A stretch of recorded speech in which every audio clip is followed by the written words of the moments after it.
common with tertiary institutions, causing instability and uncertainties.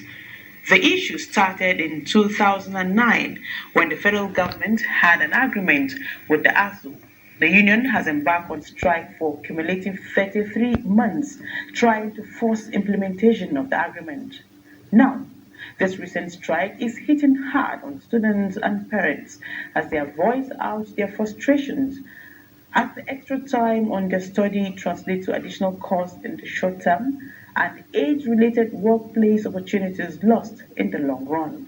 Correspondent Hadiza Godwin Ebune examines the implications of strike on the students and the Nigerian economy. As a developing country with high aspiration for social, political, and economic development, Nigerians' hope for a brighter future rests squarely on the quality of the manpower that she produces. But for more than 2 months now, the government and the Academic Staff Union of Universities also has been at loggerheads over issues raised in the 2020 Federal Government of Nigeria stroke ASU Memorandum of Action. On the path of the government, it says has complied, but the union insists that all demands be met. As the fight rages, it is the grass students in this case that have been on the receiving end. Here at the University of Abuja, there are many victims of the strike. From the dry economic activities that greet you at the once busy entrance to the dead silence of the deserted classrooms. For those who depend on the hustle and bustle of campus to make ends meet, the strike has been a harrowing experience. All this pale in comparison to the fear of some students and parents who insist that time and tide waits for no one. Many students are worried that if the strike drags on, they will be frozen in time, adding that it might end up damaging their chances of landing their dream jobs as the extra time incurred will tell on their age and limit their opportunities at entry-level jobs. We are growing older. Some of us cannot even go for service because of the age limit. After that, we go out in the labor market. They are telling us if you are above 25 years, you cannot be employed. So where are we going to? They have to do something so that we can spend our time in school while getting older. The answer the government, I don't know, they should just settle themselves. If possible, they can end this ASU thing because it's not benefiting the students at all. It's benefiting just the lecturers and the government, and the students are the ones suffering. An educationist and one-time Commissioner of Education, Kogi State, Dr. Sylvester Onoja says ASU members need to act like professionals in their approach. Has ASU made the point? Yes. Has government listened enough?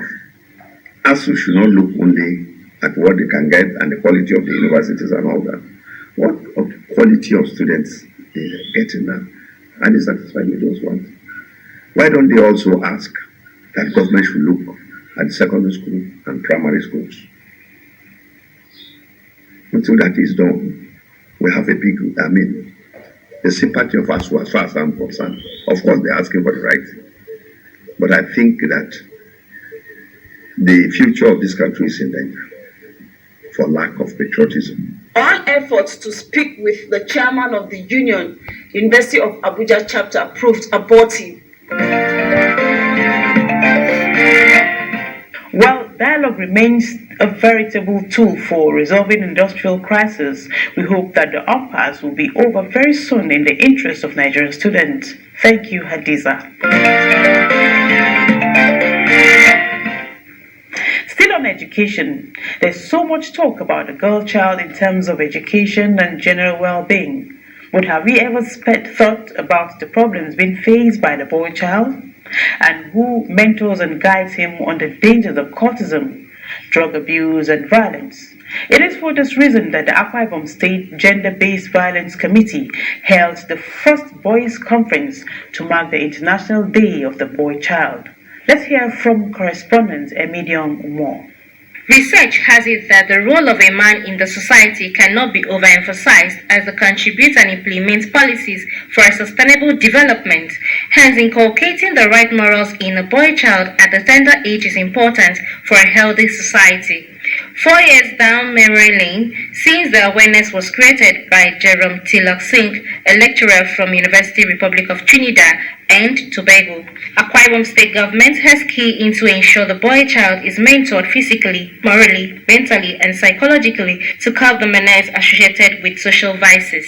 We have neglected the boys. Nobody's talking to the boys. Nobody's supervising the boys. Parenthood has failed. That is why politics has left university to the secondary schools. That is why it has migrated from secondary schools to primary schools. And if you don't capture these boys, if nobody is talking to these boys, very soon our daughters will become cultists.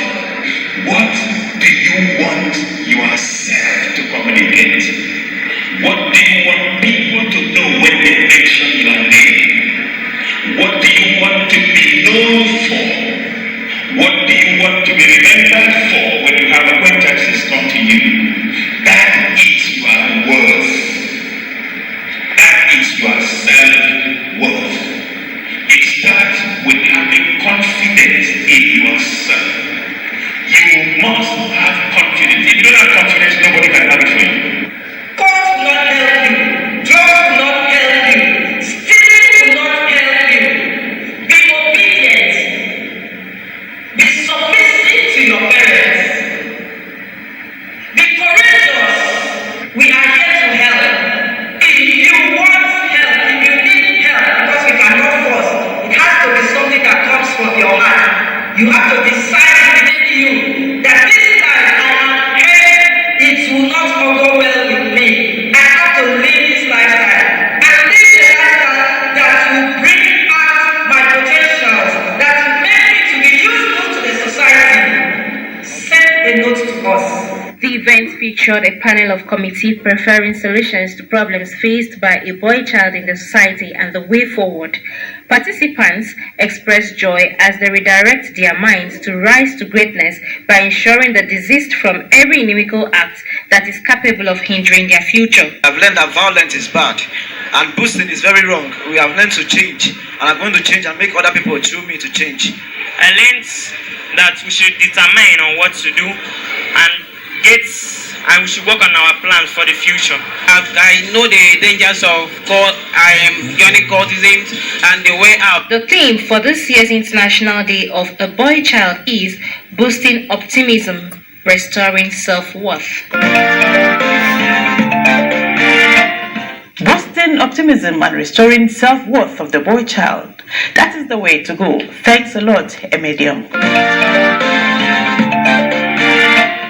And talking about the economy, the Nigerian economy is said to have the potential of competing favorably with other countries of the world if Nigerian youths channel their strength and energies towards entrepreneurial skills.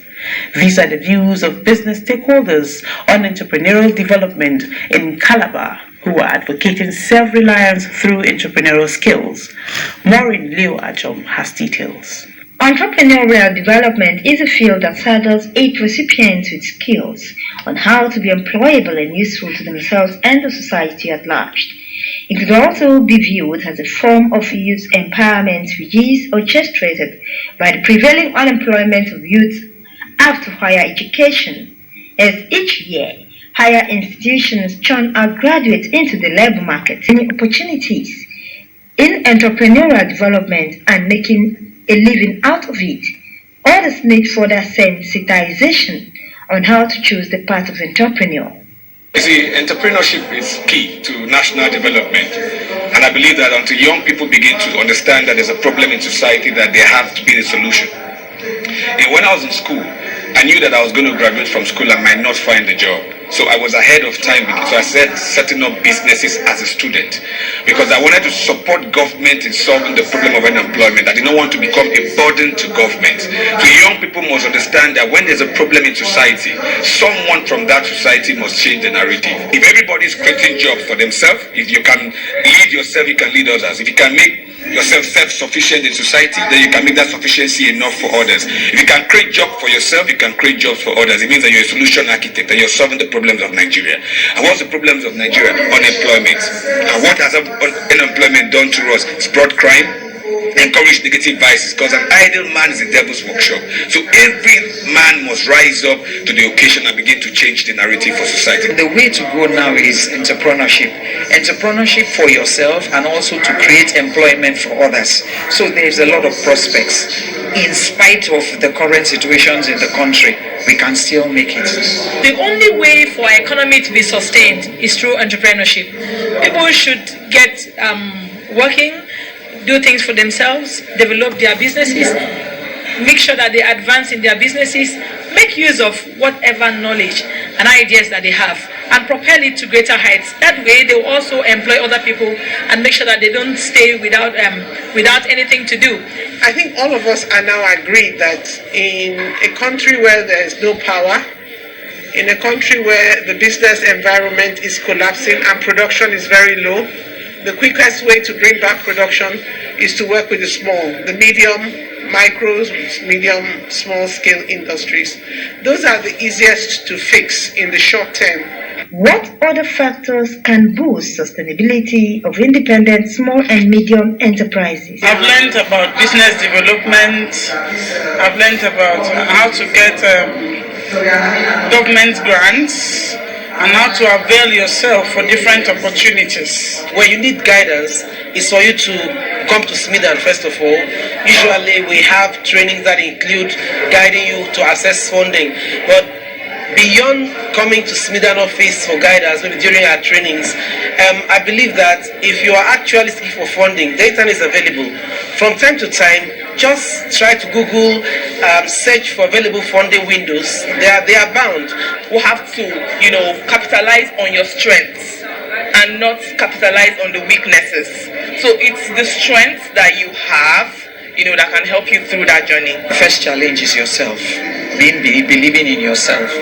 And the second challenge is to be able to create something around the current situation that you find yourself in, and allowing yourself to dream, and move forward. There are three dimensions: how to make, manage, and multiply. And trust me, till we can achieve these dimensions, we can get it right. It is the hope of experienced entrepreneurs that more Nigerian youths will become entrepreneurs that will drive the new Nigerian economy. I like the three dimensions of how to make, manage, and multiply. I think Nigerian youths can do it. Many thanks, Maureen. Still to come on the correspondence, the place of museums in national development. Join us again after the break. This is NBN Network Media, news for all races, connecting you to the world. This is NBN Network Media, news for all races, connecting you.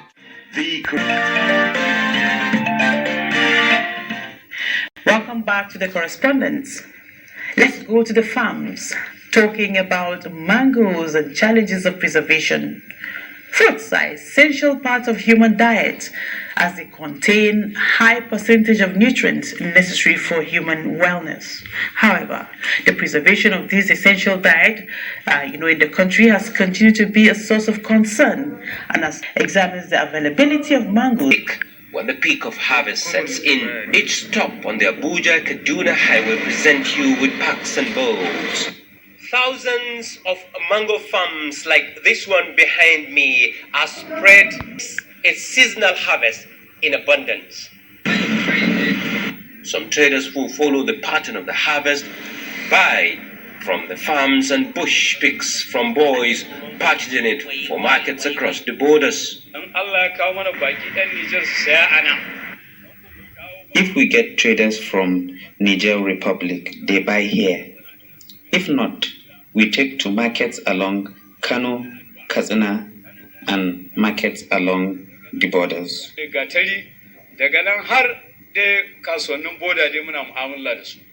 The price of each pack is determined by the fruit variety and demand. A pack of a variety known as apple goes for more than 6,000 naira, and it's the darling of the North African markets.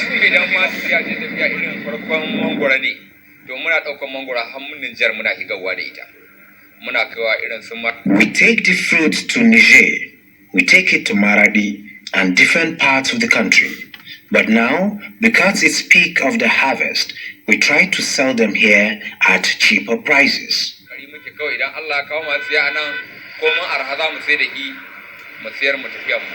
But its traders not in all cases a smile to the bank for traders like Muawiyah. Some movements of the goods end up and the traders disappear in the market, leaving the goods behind because of saturation in markets and the high probability of the produce rotting. 2 weeks back, I took a consignment of the fruit to Jibia.